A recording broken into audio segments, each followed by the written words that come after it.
आपका स्वागत है रावण पत्ता पॉडकास्ट में।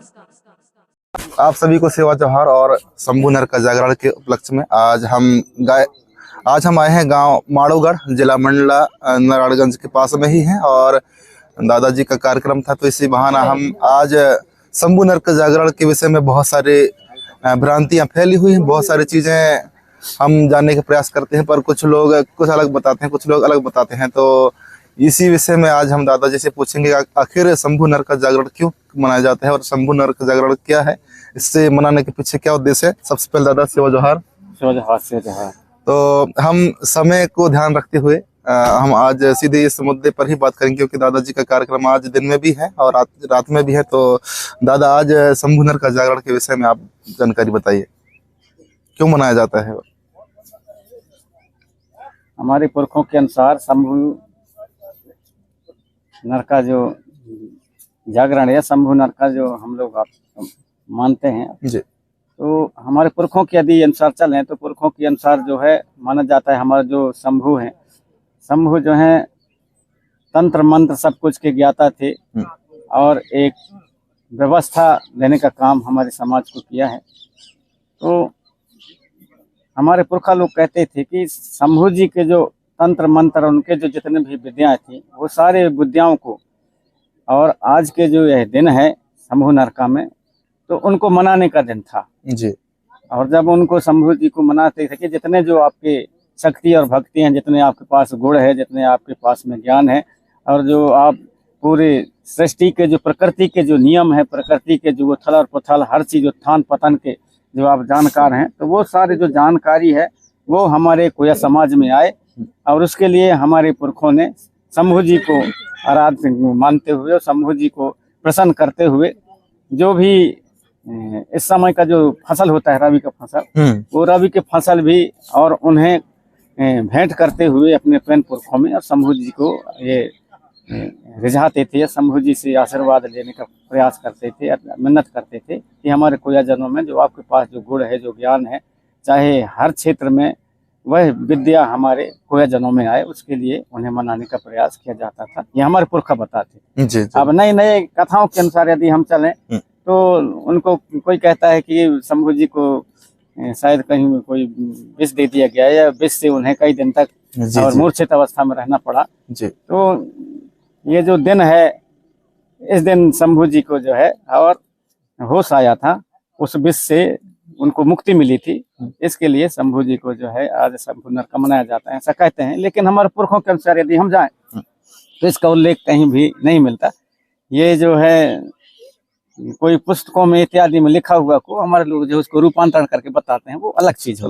यदि हमारे पुरखों की व्यवस्था में जाएं तो वो पुरखों की व्यवस्था के अनुसार जो है हमारे, क्योंकि हमारे शंभू शेख महाराज जो है जादू टोना जंत्र मंत्र जड़ी जंत्र जो है हर प्रकार के जो विद्या देने वाले हैं, वो ही हमारे शंभू शेख महाराज हैं। तो ये जो तिथि था, ये जो रात्रि था, उनको एक हमारे कोया जनों की ओर से मनाने का और रिझाने का कि हे शंभू शेख महाराज है, उनके जो जितने भी गंवार अदाई हुई और शंभू सती हुए, शंभू जमिया, शंभू रमिया हुए, क्योंकि वो उस ज्ञाता के जानकार थे और उस ज्ञाता थे, उस ज्ञान के जानकार थे। तो हमारे इस कोया जनों में और वो ज्ञान आपके बचा रहे, बनी रहे और हमेशा हमेशा के लिए पीढ़ी दर पीढ़ी हस्तांतरित होते रहे, उसके लिए मनाने की प्रक्रिया थी, ताकि जो भी हमारे पान है, फूल है, जो भी हमारे नया फसल है, उसको शंभू शेख को और चढ़ाते हुए, हमारे पैन पुरखों को चढ़ाते हुए ये मिन्नत किया जाता था, ऐसा हमारे पुरखे बताते थे।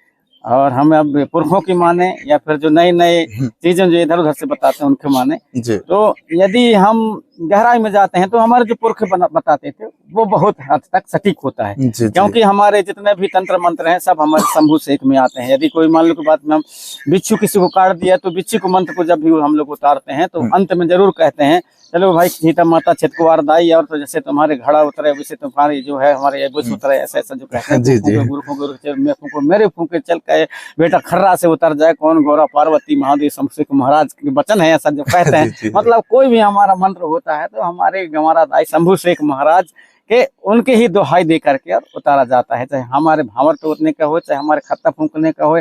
जैसे हमारे खत्ता भी फूंकते हैं तो हम लोग कटंग बांस बांस काट करके कोई लगे बानगड़े भूल मारा वैसा कोई फूंके गुरु फूंके जो हम कहते हैं, मतलब धारा इधर बता रहा हूँ मैं। लेकिन हमारा जब आता है तो कोई फूंके गुरु फूंके मैं फूंके मेरे फूंके जो है, और ये शांत हो जाए, ये खत्ता शांत हो जाए, ये बीमारी दूर हो जाए। गौरा पार्वती मान शंभू शेख महाराज की वचन है। तो ये जो हमारे पुरखे बताते हैं कि वो जो तंत्र मंत्र के ज्ञाता थे और उनके पास जो अथाह ज्ञान था, और उस अथाह ज्ञान जो है हमारे कोया जन्मों में किस तरह से हस्तांतरित हो, किस तरह से पुनः हमारे कोया जन्मों में आने वाली पीढ़ी में वो आए, ताकि वह हमारे शंभू शेख का जो गुण है, शंभू शेख का जो ज्ञान है, शंभू शेख का जो प्रकृति के दर्शन है, जो उनका लिंग दर्शन है, वह लिंगो दर्शन पुनः हमारे कोया समाज में आए उसके लिए। और ये जो शंभू नरका है या शंभू जी को मनाने की जो प्रक्रिया है वो सटीक बैठता है, ये मेरे हिसाब से। अच्छा दादा, जैसे हमने सुना है आप ही के माध्यम से 88 शंभू हुए, तो 88 शंभू के बाद और 88 क्या ये और क्यों नहीं बढ़े दादा? नहीं, 88 शंभू ये मतलब कह रहे हैं कि 88 शंभू हुए हैं, कम भी हो सकते हैं, ज्यादा भी हो सकते हैं, लेकिन 88 शंभुओं का लगभग जो है उल्लेख हमारे तंत्रों में, मंत्रों में, हमारे गुण विद्याओं में मिलता है। इसलिए ये संभवतः ये जताया जाता है कि 88 शंभू हुए हैं, ऐसा कहा जाता है। वो तक इससे ज्यादा भी हुए होंगे। जैसे लिंगो भी कहते हैं कि तो लिंगो हमारे पहाड़ी पाड़ी कोपाल लिंगो, तो लिंगो दर्शन कहते हैं। लिंगो दर्शन मतलब ऐसा नहीं है कि हमारे पहाड़ी पाड़ी कोपाल लिंगो जी का जो दर्शन बताया हुआ मार्ग है उसके दर्शन है, ऐसा नहीं है। जो पहाड़ी पाड़ी कोपाल लिंगो है वो जो है पाड़ी बनाया था। पाड़ी मतलब मराबी से शादी नहीं करेगा, परस्ते से शादी नहीं करेगा, कुसरो से नहीं करेगा, बरकड़े से नहीं करेगा, पंद्रह से नहीं करेगा, सयाम से नहीं करेगा। ये जो पाड़ी व्यवस्था बनाया है इसलिए उसको पहाड़ी पाड़ी कुपार लिंगो कहा जाता है। तो पाड़ी व्यवस्था को उसने क्या दिया, एक दर्शन दिया, पाड़ी दिया, ऊना पूना का पाड़ी दिया। जैसे उन्होंने प्रकृति का अध्ययन किया और प्रकृति में जो है ऊना पूना होता है। उदाहरण के लिए अंधियारी आता है, उजियारी आता है, अंधियारी आता है, उजियारी आता है, ये दो पहाड़ियां होते हैं। उसी को उसने घटत और बढ़त के हिसाब से देखा और समझा और इसी के अनुसार उन्होंने पहाड़ी व्यवस्था बनाया। अब हम कुछ लोग हमारे जो है क्या कहते हैं कि सम और विषम कहते हैं। तो सम और विषम की संख्या जो है, जो दूसरे लोगों के द्वारा जो गणतज्ञ लोग जो बनाए हैं उसके अनुसार कहते हैं कि सम और विषम, उसको समझते हैं कि सम और विषम मतलब ये हम उनका सम विषम मतलब 2, 4, 6, 8 ये हो गए, सम हो गए उनके अनुसार। और जो विषम कहलाए उनके अनुसार 1, 3, 5, 7 ये उनके अनुसार 9 ये विषम उनके अनुसार कहलाए। लेकिन हमारे अनुसार जो है वैसा नहीं है। हमारे अनुसार ऐसा है कि हमारे बराबर का नहीं होना चाहिए, इसको छोड़ करके और वो सब उसके विषम या सम कहलाएंगे जो अपना है। जैसे मैं 7 वाला हूँ, जितने हमारे 7 वाले हैं, 7 वाले हम जो है एक बराबर हैं, मतलब हम विषम में हैं या फिर सम में हैं, मतलब हम एक हमारे 7 वाले एक ग्रुप में रहेंगे। बाकी जितने भी 1, 2, 3 वो तो कम ही कहलाएंगे ना, उसके बराबर थोड़ी कहलाए। तो हमारे सम विषम का अलग अर्थ है, मतलब हमारा ऊना पूना को हम यदि गणित के हिसाब से जोड़ेंगे तो वहां पर हम लोग फेल हो जाते हैं। जैसे हमारे शंभू नरका या हमारे शंभू जागरण या शंभू के हमारे मनाने की जो प्रक्रिया है, शंभू से को रिझाने की प्रक्रिया है, उनके गुण विद्या ज्ञान को हमारे कोयतरों में ट्रांसफर हो, उसके जो हमारे पूजा पाठ करने के गोंगो करने के जो विधि विधान है उससे थोड़ा सा यदि हम जाएंगे लिखा पढ़ी की ओर चले जाते हैं तो हमारा अभ्रंश होकर के हमारा जो ध्यान है वो कन्वर्ट होकर के कहीं दूसरे जगह जाता है। और जो सही चीज हमारे जो ज्ञान आना चाहिए, जो असली प्राकृतिक दर्शन आना चाहिए, वो चीज जो है थोड़ा सा विलुप्त हो जाता है। तो इस पर चिंतन मनन करने की आवश्यकता। अच्छा दादा, जैसे शंभू नरका जो ये पूजा है इसको लोग अलग अलग विधि से मनाते हैं, तो आप अपने हिसाब से बताइए कि हमें किस अनुसार या कैसे मनाना चाहिए शंभू नरका पूजा को? शंभू नरका जो पूजा है, तो पूजा ऐसा नहीं है कि उनको मतलब मनाना कैसा चाहिए। जो अपने अपने हिसाब से जो मनाते हैं वो अपने हिसाब से मनाते हैं। लेकिन सभी लोगों का सभी लोगों से हमारा यही निवेदन है कि हमारे जो पुरखा लोग जैसा उनको पूछते आए, जैसा उनको मनाते आए हैं, जैसे उनको गोंगो उनका करते चले आए हैं, उसी हिसाब से करना चाहिए, जो प्रकृति के हिसाब से। कोई ढोंग धतूरा नहीं, कोई उनका जो हमारा कहीं भी हो उड़ती मूर्ति ओटो फोटो हृतमा प्रतिमा कोई लेना देने नहीं। हमारे अपने कहीं भी हो, हम लोग नहाए धोए कुछ भी किए और अंततः हमारे जो पैन पट्टा है, हमारे पैन पुरख हैं, वहां पर अपन होम ग्रास लगा दिए कि हे हमारे शंभू शेख, हमारे जो जो सती माता गंवारा दाई, जितने भी हमारे पुरखा हुए, आपके पास जो ज्ञान था, आपके पास तंत्र मंत्र विद्या पूर्ण रूप से जो था, वो हमारे जो आने वाली हम में आए, हमारे बाद हमारे जो आने वाली पीढ़ी है, उसमें जो प्रकृति के दर्शन है वो हमारे लोगों में जानकारी हो, हमारे लोगों में वो समाये, व्यवहार में, आचार में, स्वभाव में, चाल में, चलन में, वो हमारे आने वाली पीढ़ी में आए।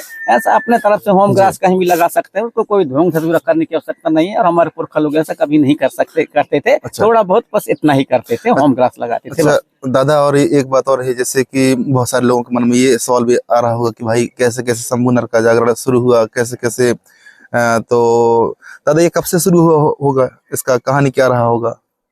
इसका कहानी जब रहा होगा तो रहा होगा, हमारे पुरखों लोग के हजारों सालों से मनाते चले आ रहे हैं। उसका जो अलिखित है उसको कोई नहीं जान सकता, कब से मनाते चले आ रहे हैं। दादी कर रहा है तो उसका नाती करेगा, फिर उसका नाती करेगा, उसका नाती करेगा, ऐसे करते करते हर चीज को अपन सभी लोग मनाते हैं। इसकी कोई परफेक्ट नहीं बता सकता कि इस तारीख को इतना समय और इस दिन को इसको मनाया गया, शुरू किया गया, ऐसा कोई नहीं कहा जा सकता।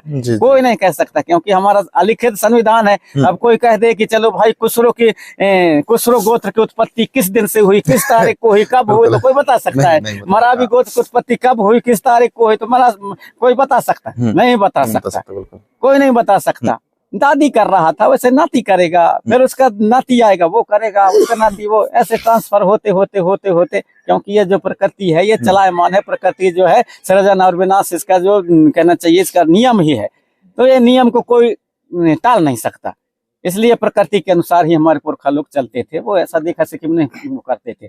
उदाहरण के लिए अभी हम लोग जो है हमारे जो पुरखों के द्वारा बनाए गए जो मकान है, बिल्डिंग है, या झाला है, मड़ैया है, उनको अब धीरे धीरे करके विकास की उसमें आकर के हम सोच रहे हैं कि चलो भाई हम पक्का बिल्डिंग बना करके, और बड़े फूल रहे हैं या बड़े कुछ भी हो रहे हैं। लेकिन हमारे पुरखों का जो ज्ञान है और दर्शन, उनके समक्ष जो है ये हम विकास कहते हैं। हो सकता है कि उनके सोच से या उनके समझ से या उनके ज्ञान के समय ये तुच्छ हों।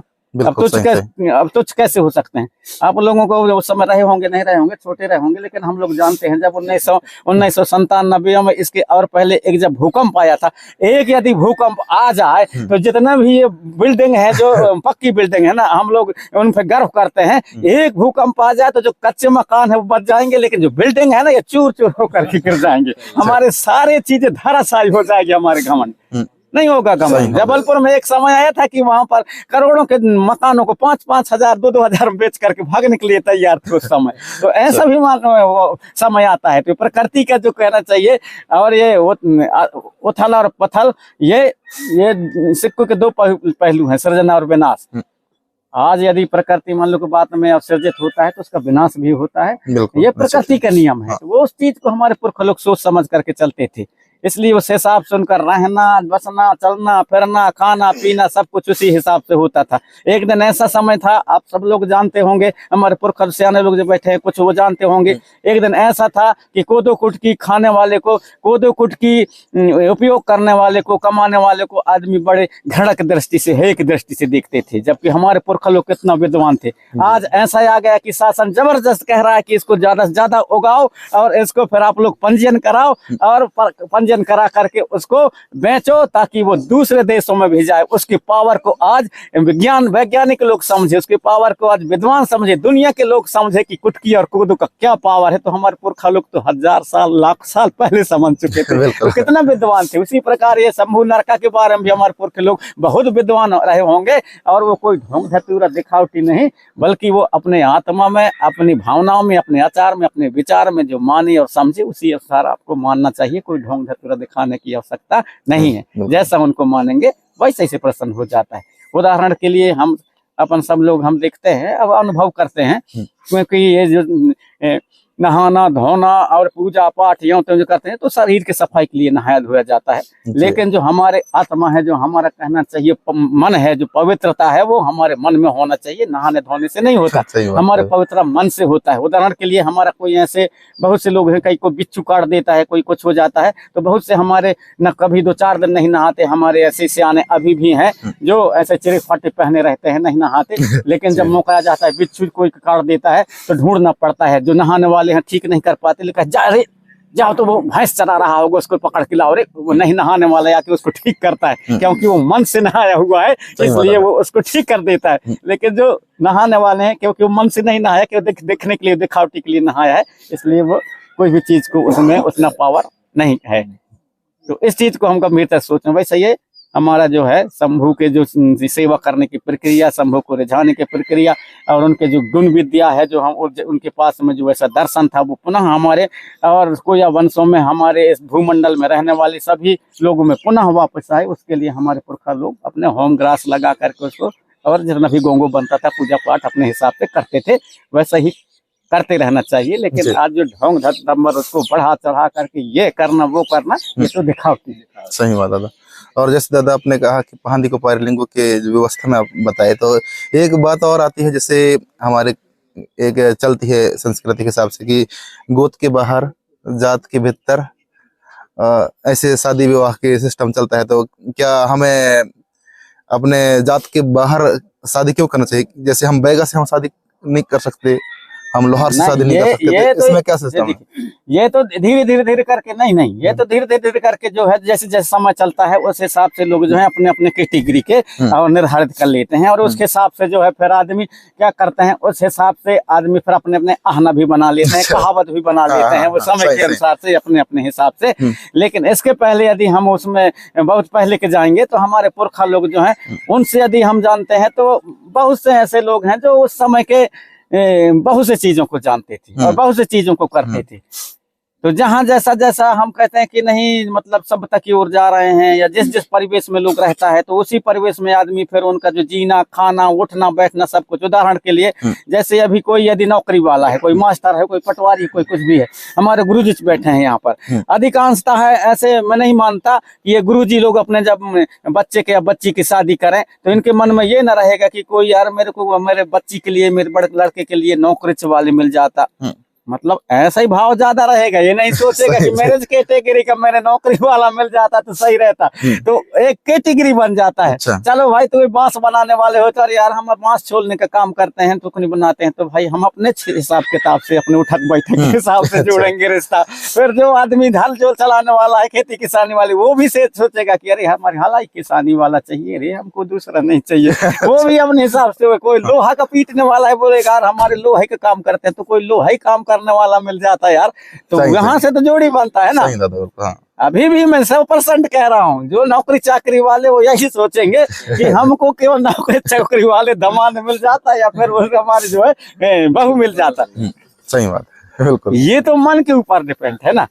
यदि और हम पहले जाएं, तो पहले ऐसी व्यवस्था नहीं रही होगी। अपन इतना मानव होने के नाते तो इतना अपना दिमाग लगा सकते हैं कि पहले कुछ व्यवस्था रही होगी, क्योंकि वो जो कहते थे कि हमारे में जो है जाति नहीं होती थी, पांति होती थी। पांति मतलब अपने अपने गुरम का, बांस का बर्तन काम करने वाला पांति उसका अलग हो गया, हर जोतने वालों का पांति अलग हो गया, अपने अपने जो है हमारे देवी देवताओं को जगाने वाले, हमारे देवी देवताओं का पाठ करने वालों का पांति उनका अलग हो गया, हमारे दोषी दवार बैगा भूम का जैसा अपने कर रहे हैं तो उनका पांति अलग हो गया। तो ये धीरे धीरे करके हमारे में पांति थी, लेकिन ये जाति नहीं थी, माती के हिसाब से अपने अपने सेटिंग के हिसाब से करते थे। तो ऐसा हमारे पुरखा बताते थे, और वो सटीक भी लगता है। जी बिल्कुल दादा, बिल्कुल। ये सारी चीजों को गंभीरता से सोचने की आवश्यकता है, और जब वहां तक हम सोचेंगे तो बहुत चीजें दर्शन निकल करके सामने आ जाएगा। मेरे काका थे, आज से लगभग वो 8-10 साल हुए पहले मरी, तो वो बताता था हम उस समय में, हमारे जमाने में ऐसा नहीं था। बोले हमारे समय में जो है,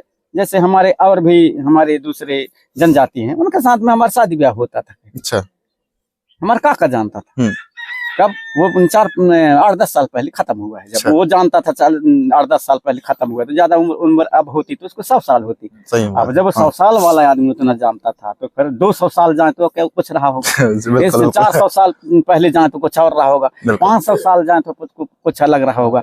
जैसे कि आधार मराबी के गाँव में, जैसे हमारे गुण विद्या जैसे हम बताते हैं कि नामनगर चौगार में करिया पहाड़ में जो पत्थर इकट्ठे हुए हैं, तो हमारे पुरखा लोग जो है अपने शक्ति भक्ति से हाँकते थे, ऐसे कहते हैं ना। तो कहीं कहीं वो भी प्रमाणित होता है, क्योंकि आधार मराबी गांव, आप सारसताल सुने हैं ना। सारसताल गांव में जो है एक डरिहाइन करके, और वो अपने गाय चराती थे, वो उसको अहरनिया कहते थे और डरियान नाम उसके थे, उसके घर वाले का नाम डरिया था। डरिया खत्म हो गया था, डरियान जिंदा थी। 4 साल पहले, अभी 4 साल पहले मरी है वो।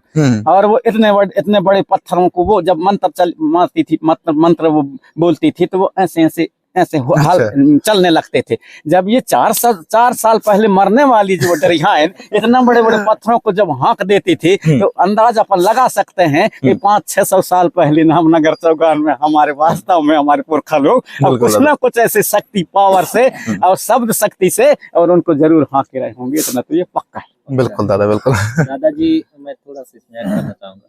हमारे गांव में एक भी जंगल है, एक वो जो दिख रहा है जंगल, वो राजा नाम है उस जंगल। हाँ। बीच में एक रानी नाम है जंगल का। फिर एक लांगदरा है, एक हाथी लटना में जैसे करिए पहाड़ में पत्थर हैं, सेम वैसे टाइप में पत्थर हैं। वहां भी ऐसे ही बता रहे हैं कि मंत्र चल रहे थे। और ये मटका है, इसको देवहारी मटका के नाम से जानते हैं। अब उस समय तो अंदाज भी लगाया जा सकता है ना, उतने बड़े पत्थरों को कहाँ बड़े बड़े पर्वतों में चढ़ा है, बड़े बड़े जो है ऊंचाइयों में चढ़ा है, बड़े बड़े टेकरी में चढ़ा है। उस समय ना जेसीबी था, ना क्रेन था, ना कुछ भी नहीं था। आपको बड़े बड़े मशीनें आ गए, लेकिन उनको कैसे चढ़ाए होंगे? तो उससे भी तो देखने से लगता है कि कुछ ना कुछ वास्तव में पावर, कोई ना कोई शक्ति रहा होगा, जिसके कारण वो लोग उतने ऊपर, इतना ऊंचाई में भी चढ़ा करके और वहां महल अटारी बना करके चढ़ाए। बांधवगढ़ जैसे में अपन सब लोग देखेंगे तो वहां पर समझ में आएगा सब कुछ। तो वास्तव में कुछ ना कुछ रहस्य रहा होगा। अभी एक मतभेद और है, ये काम और बड़का मन में कोई कहा थे 5 वाले, कोई कहा थे कैसे बताओगे?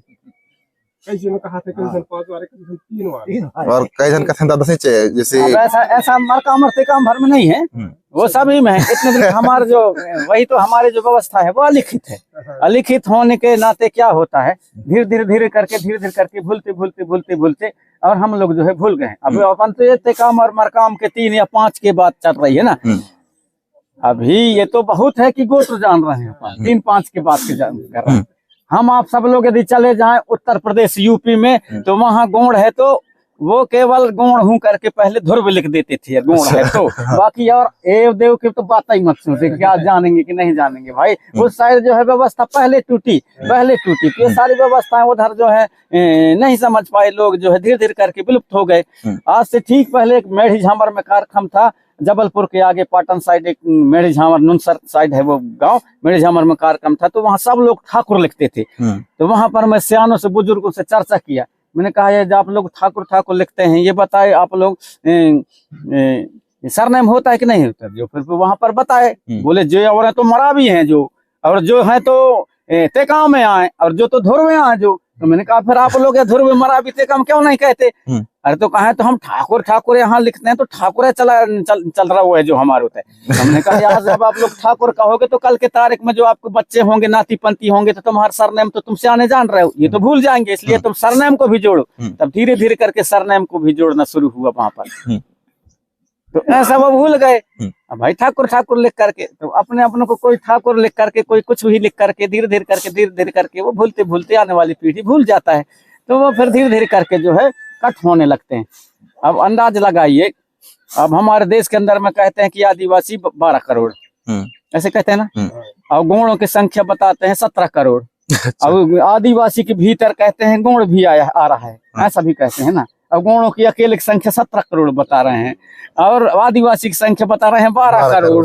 और 12 करोड़ के भीतर गोंड भी है। तो भील कहाँ गए, फिर यहाँ कोरकू कहाँ गए, मुंडा कहाँ गए, हो कहाँ गए, कोयतुर कहाँ गए, संथाल कहाँ गए, ये चीजें फिर हमारे बदिया कहाँ गए, ढुलिया कहाँ गए, भीमा कहाँ गए, बहलिया कहाँ गए, हमारे वंशकार कहाँ गए, ये चीज कहाँ गए। फिर भाई जब 17 करोड़ गोंडों की संख्या बढ़ रहा है, और वो भी किसके भीतर है? आदिवासी के भीतर है।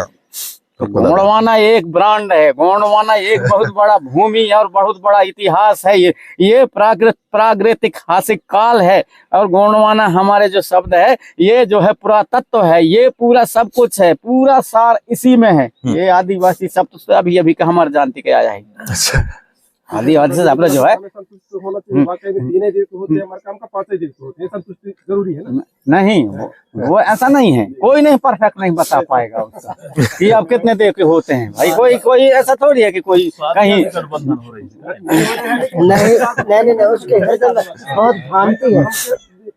मतलब कोई 3 दीवार है कि 5 दीवार, प्रेम संबंध बन सकता है, मतलब ऐसी कभी नहीं बन सके, नहीं बन सकता। अब हम लोग जो है वैसा संबंध नहीं बनते हमारे में, जो है गोत्र व्यवस्था से ऐसा फिर अपने को बनाना होगा था तो अरे मन ही पसंद पड़ गए लड़का लड़के, ऐसा करो तुम एक देव ऊंचा बता देना, हम एक देव नीचे बता देंगे, ये ऐसा में तो फिर सब गड़बड़ हो जाएगा। हम अरे वो चाहे मराबी है हम लोग, तो चाहे वो अमेरिका में रहे चाहे लंदन में रहे, मराबी मतलब मराबी, हमारे मराबी मतलब मराबी। अब देव चाहे जो कुछ भी हो, लेकिन मराबी मतलब मराबी। हम लोग हमारे आपस में नहीं कर सकते ना। सही बात। मरकाम मतलब मरकाम, जबलपुर से आगे चले जाओ ते काम मतलब ते काम, माने गोत्र अगर मिल गया तो माने वो अपने कहा गया। हाँ, इसलिए हमारे पुरखा लोग असली चीज किसको महत्व दिए, ज्यादातर गोत्र गढ़ी और बाना, यही है गुणवाना की पहचान है। तो गोत्र को मानेगा तो गुणवाना की व्यवस्था को मान रहा है, गढ़ी यदि कोई देवी को कोई मान रहा है तो गुणवाना की व्यवस्था मान रहा है।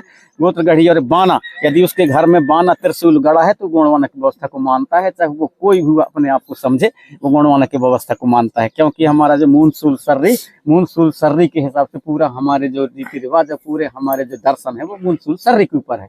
मूनसूल सर्री क्या है? ये प्रकृति के दर्शन है। भाई आदमी पैदा लेगा, इसके बाद प्रौढ़ होगा, जवान होगा, इसके बाद में सियान होगा। ये 3 काल मतलब मूनसूल सर्री ही है। मूनसूल सर्री में ही आदमी जन्मता है और बड़ा होता है, जीता खाता है और उसी में जो है मर जाता है। ये जन्म लेगा, जवान होगा, बूढ़ा होगा, ये 3 प्रक्रिया है। उसी को हमारे पुरखा लोग मूनसूल सर्री बोले। अंग्रेजी में पास्ट टेंस और फ्यूचर टेंस और प्रेजेंट टेंस, वो जो 3 ही काल होते हैं, उन 3 कालों को हमारे पुरखा लोगों ने, इसी में पूरा दुनिया सब कुछ समाया हुआ है, तो उसको हमारे पुरखा लोग मूनसूल सर्री करके और अपने त्रिगुण मार्ग के रूप में जो है त्रिशूल में बाना को रूप में उसको मान करके, जिसको हम सल्ला गांगरा कहते हैं। तो बहुत से लोगों को भ्रम भी होता है, कुछ लोग जो है इसको सल्ला गांगरा का कह देते हैं कि बड़ा देव कहते हैं। नहीं है, बड़ा देव नहीं है, ये बड़ा देव नहीं है, ये हमारे मूनसूल सर्री जो हमारे सल्ला गांगरा जो हमारे प्रतीक है, सल्ला गांगरा उसका ये प्रतीक है। ये बड़ा देव नहीं है। बड़ा देव कौन है? हमारे पुरखों के अनुसार ये हमारे हवा चल रही है, इसके बिना कोई जिंदा नहीं रह सकती, ये बड़ा देव है। ये पानी के बिना कोई जिंदा नहीं रह सकती, सृष्टि का सृजन नहीं हो सकता, ये बड़ा देव है। अग्नि के बिना कोई किसी जीव की उत्पत्ति या कोई भी धरती पृथ्वी कोई भी उत्पन्न नहीं हो सकता, कोई उसकी बन नहीं सकता, वो बड़ा देव है। ये खाली जगह है जो आकाश दिख रहा है, अनंत है, सड़क इसको कहते हैं हम लोग। ये सड़क के बिना कोई भी इधर से उधर से नहीं हो सकता, कोई सृजित नहीं हो सकता कोई चीज, तो ये बड़ा देव है। जो ये हमारे धरती है, पानी है, आगी है, जल, ये जितने भी हैं हमारे 5 चीज जिनको कहते हैं, जिनके बिना सृजित नहीं होता है, इनको हम बड़ा देव कहते हैं। वो अलग चीज है। ये है सल्ला गांगरा का प्रतीक है कि ये जो हमारे तीनों जो काल होते हैं, वो तीनों कालों का ये दर्शन है कि भाई एक काल जो हमारा वहां से जन्म लेगा तब भी उसका जो है गुण ज्ञान छोटा रहेगा, और जब यहाँ सियाना हो जाएगा तब भी इस साइड भी उसका उम्र घट जाता है, तो वो भी उसका ज्ञान कितना भी हो, जैसे हम बता भी रहे हैं, जब हमारा सियानी आएगा तो हमारे दांत मुंह सब झड़ जाएंगे, और जो खा रहे हैं वो खाने की क्षमता भी खत्म हो जाएगी, बोलने बालने की क्षमता भी खत्म हो जाएगी, जो हमारा ज्ञान है, दिमाग है, वो भी कछु पूछोगे तो अभी जो सही बता रहे हैं कुछ के कुछ बताएंगे, तो ये भी छोटा हो गया हमारा। लेकिन जो हमारा बीच वाला है वो जवानी का है, क्योंकि उस समय आदमी प्रौढ़ रहता है तो हर प्रकार की ऊर्जा, पावर, ताकत रहता है, किसी भी के साथ में लड़ सकता है, किसी के साथ में कुछ भी कर सकता है, अच्छा से अच्छा सीख भी सकता है, गलत संगत में पढ़ करके बिगड़ भी सकता है, लेकिन उसका जो डंडी है वो ऊंचा है। हमारा वो क्या है कि प्रौढ़ता का प्रतीक है, सौर जवानी का प्रतीक है, कि पूरा इसी में समाया है। ये हमारा दर्शन है। और जो लिंग दर्शन कहते हैं तो लिंगो दर्शन, तो लिंगो दर्शन का मतलब ऐसा नहीं है, लिंगो कोई भी हो सकता है जिसमें लिंगों का ज्ञान हो। चींटी के जो लैंग होता है उसको जाने, कीड़ा मकोड़े के लैंग को जाने, पेड़ पौधों के लैंग को जाने, बादल हवा के लैंग को जाने, ये प्रकाश के लैंग को जाने, सूरज के लैंग को जाने, बादल के लैंग को जाने, सारे चीजों का जिसके पास में लैंग है और जो उसके बारे में जानकारी रखता है वो लिंगो कोई भी हो सकता है, वो लिंगो कहला सकता है। उदाहरण के लिए आप लोग हमारे किसको भाषा को जानते हैं हम लोग, जैसे कहीं भंवर बैठा है और भंवर बैठा है तो जा करके अपन वहां कुछ भी गाना गाएंगे, चल ऐसा है वैसा है, चल रेखा है भंवरानंद राजा ऐसा वैसा बेटा, चलो ऐसा करो वैसा करो चल, मतलब वो जो कीड़ा है उनके लैंग को हम लोग जान रहे हैं और हमारे लैंग को वो कीड़ा जान रहे हैं या मक्खी जान रहे हैं, तो हमारे लैंग को सुन करके उनको जान रहे हैं कि हमको ऊर्जा कह रहे हैं, इसलिए वो उड़ जाते हैं। अच्छा।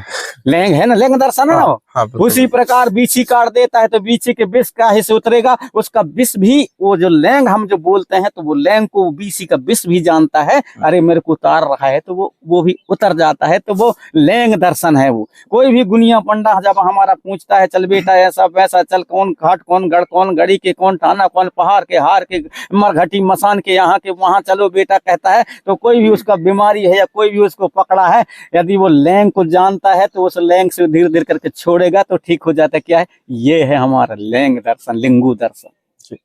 कोई पहाड़ी पारी के लिंगों का दर्शन वो वाला नहीं, लैंग दर्शन हमारे सारे चीज में लैंग में समाया हुआ है। आज यहाँ पर हम लोग गीत गाना गाते हैं, हमारे पुरखा लोग गीत गाना गाते थे, ऐसा ही कुछ भी नहीं होता था यदि वो लोग होम ग्रास लगा के और बड़े भोने सारे राजा घमसान हाय रसियाला कहायरे जगा के जब गाते थे, उस समय अकस्मात मांदर बचता था, टिमकी बचता था, घना घोर बादल हो जाता था, पानी बरसने लगता था। मतलब उस लैंग दर्शन के कारण अब वह बादल भी समझ रहा है कि मेरे को बुला रहे हैं, तो वहां बादल हो जाता था। वो लैंग दर्शन है। कई ऐसे हमारे लोग जानकार हैं जो पढ़ करके आगे भी बढ़ रहा है, लेकिन वो पढ़ करके और वो बोल करके और जब यहाँ से भागेंगे तो आग भी जान जाएगा कि मेरे को जगह मांग रहा है, वो भी नहीं चला पाएगा, ये आदमी वो जलते हुए से वो पार भाग जाएगा। वो लैंग दर्शन है। तो सारी चीज जो लैंगों के जो दर्शन है वो लिंगो दर्शन कहला, जो आज तक किसी ने नहीं लिखा ना किसी ने बताया भी नहीं। बिल्कुल दादा, पहली बार सुनते होंगे। हाँ पहली बार सुन रहे हैं। ये है लैंग दर्शन।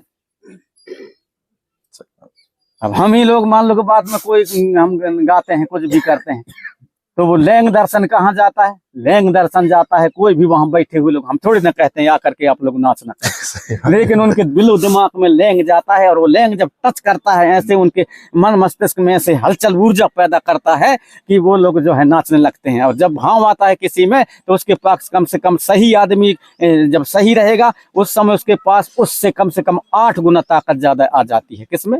उसमें जब भार आता है, उसमें जब वो होता है तब 8 गुना ज्यादा पावर होता है। 4-5 लोग पकड़ोगे तो नहीं संभाल पाओगे, 7-8 लोग पकड़ोगे तब उसको संभाल पाओगे, इतने पावर रहता है यदि उसमें रहेगा। तो भले वो दुबला पतला हो दुबली पतली हो, लेकिन जब उसमें भाव आता है तो उसमें 8 गुना पावर ज्यादा हो जाता है। और ये मैं नहीं कह रहा हूँ, ये विज्ञान कह रहा है। अब वैसा करने से वो समझ में भी आता है। तो ये लैंग दर्शन को समझने की बहुत आवश्यकता है और उनके इसको समझने के लिए हमको पुरखाओं के पास में बैठना पड़ेगा जी, तब समझ में आएगा। ये लिखा पढ़ी वाला कुछ भी नहीं, जो मैं बता रहा हूँ ये कहीं लिखा हुआ नहीं मिलेगा। ये पहली बार, बहुत से लोग तो पहली बार सुनते होंगे। अब हम खुद सुन रहे हैं दादा, मेरे साथ में ये सब रह रहे हैं, लेकिन पहली बार सुने होंगे कई चीजों को। सही। ये इतने दिन हो गए 30-40 साल। जैसे महाराज साहब जी इनके या इन देवों का नाम थोड़ा बता देता कि हम लोग 7 देव कहते रहे हैं, हमें पता नहीं। ये तो जो है ये पूरे तो लिखे हुए हैं ना पुस्तक में लिखे हैं, ये लिख दिए हैं, सब कुछ में लिख दिए हैं। इनका कोई टेंशन नहीं है देवों के, जो कितने कितने देव के हैं ये लिखा हुआ है। लेकिन जो मैं बता रहा हूँ ये लिखा हुआ नहीं है। इसलिए जो आज आप लोग सुन रहे हो ना, हो सकता है कि आप लोग इसको आगे चल करके जो युवा हैं ये सबको रिकॉर्डिंग कर रहे हैं, हो सकता है इसी के बारे में लिखें और इसके बारे में चिंतन मनन करें कि हाँ ये बात तो सही है। तो हो सकता है तो अच्छा से अच्छा कभी न कभी ऐसे चीज को सामने लाएं। अब ये तो यूट्यूब है, फेसबुक है, ऐसा है वैसा है, ये तो कब तक है? जब तक इंटरनेट है तब तक। इंटरनेट मान लो के बाद में कोई ब्लास्ट हुआ, कोई वहाँ ग्रह उपग्रह वहां से कोई टूट फूट हो गया, ये सारे भ्रष्ट हो जाएगा तो ये तो खत्म है ना। लेकिन हो सकता है कोई ऐसा चीज ये लोग रख लें जो हम बता रहे हैं, वो लोग इनके दिलो दिमाग में रहे कि नहीं कभी कभी हमने सुना था, उसको बचा करके ये लोग रख। कभी भी कुछ भी हो सकता है, ऐसा नहीं है कि ये जो अजर अमर है जो नेट में चढ़ गया तो नहीं। ये कभी भी ये क्योंकि उसमें समा रहा है, इसमें ये सब उपग्रह के देन है जो अलग अलग अंतरिक्षों में अपने अपने जो किए हैं ना ऊपर, तो उसके सैटेलाइट के अनुसार सब कुछ। ये कभी भी कुछ भी हो सकता है, जब उन तक जिंदा है तब तक ये चीजें जिंदा है। दादाजी हमारे माड़ोगढ़ गढ़ी की कौन सा नाम है यार? माड़ोगढ़ गढ़ी नाम माढ़ोगढ़ी जो है, हमारे मराबिच राजाओं का रहा है यहाँ पर माढ़ोगढ़ी। लेकिन वही तो मैं बता रहा था जब ना कि हमारे पुरखा लोग केवल माढ़ोगढ़ के बारे में इतने गाते थे कि माढ़ो देश के राजा सत्यधारी रहाई नवल सरायदार, ऐसा गाते थे। तो ये जो है नवल शाह जो है ये 7वीं पीढ़ी में हमारे वंश में हुए। तो जब मैं वो राजा महाराजा जो हमारे पुरखा लोग जो गाते थे ना, उसके जो मानवगढ़ का याद आता है कि वास्तव में ये सातवां पीढ़ी मतलब 7वीं शताब्दी के पहले अस्तित्व में रहा है नवलसा। 7वां पीढ़ी नहीं, 7वीं शताब्दी। हाँ, 7वीं शताब्दी में हमारे हुए हैं नवलसा। तो नवलसा है राजा के मतलब वो अस्तित्व रहा होगा, इसलिए हमारे पुरखा लोगों के और भावगत गीत में जस गीत में आता था। इतना है। तो कुछ ना कुछ मतलब थोड़ा बहुत रिसर्च करने से बहुत कुछ वो हो सकता है। जानकार लोग तो है नहीं है, लेकिन यही है कि वो हमारे पुरख लोगों का है। जी, बहुत बहुत धन्यवाद दादाजी, जो आपने बहुत सारी चीजें। हम आपसे विनती करते हैं दादाजी कि एक माड़ोगढ़ गढ़ी के ऐतिहासिक वर्णन हो, ऐसे गीत आप नहीं वो अब हम करेंगे। हाँ, वो माड़ोगढ़ी में एक आध बार हम तो खुद सोचते हैं, वो गीत भर नहीं, उसके बारे में हर प्रकार का वो उसका जो रहस्य है वो लोगों के सामने आए। और ये मेरी भर जवाबदारी नहीं, सबकी जवाबदारी है, सभी की जवाबदारी है। ये कोई छोटा मोटा चीज नहीं है। ये जो पूरा एरिया रहा है, ये पूरे हमारे पुरखों लोगों का जो उनकी वीर गाथाओं से पूरा भरा पड़ा है ये वाला एरिया। जैसे इधर नक्खी दाई हो गई ना, ऐसे आगे हो तो फिर इधर जो है बूची दाई हो गई, ये इधर है, ये वाला एरिया सब जितना भी है ये पूरा हमारे कर्म क्षेत्र रहा है हमारे पुरखों का। तो सभी जगह जहाँ भी जाएंगे तो जिसका कुछ भी नहीं है वहाँ तो कहीं दूसरे के जगह में खोद करके इतिहास ढूंढ रहे हैं, दूसरे के जगह में खोद इतिहास ढूंढ रहे हैं। और हमारे सब पूरे गढ़ ही बिखरे पड़े हैं, सारे चीज पड़े हैं, इनको कोई खोज खबर करने वाला नहीं। तो ये दूसरे की मूर्खताई नहीं है, अब हमारी मूर्खताई है। तो बहुत बहुत धन्यवाद दादाजी, जो आपने बहुत सारी चीजों पर प्रकाश डाला और बहुत अच्छे से आपने समझाया, और हमारे बहुत सारे जो शंका थे उनका समाधान हो चुकी है। और इस वीडियो के माध्यम से बहुत सारे लोगों के अंदर ये जानकारी तो आई होगी, और आपको बहुत बहुत धन्यवाद। और जब जब हम आपसे मिलते हैं तब बहुत सारी चीजें हमें सीखने जानने के लिए मिलता है। दादा, सेवा जोहार।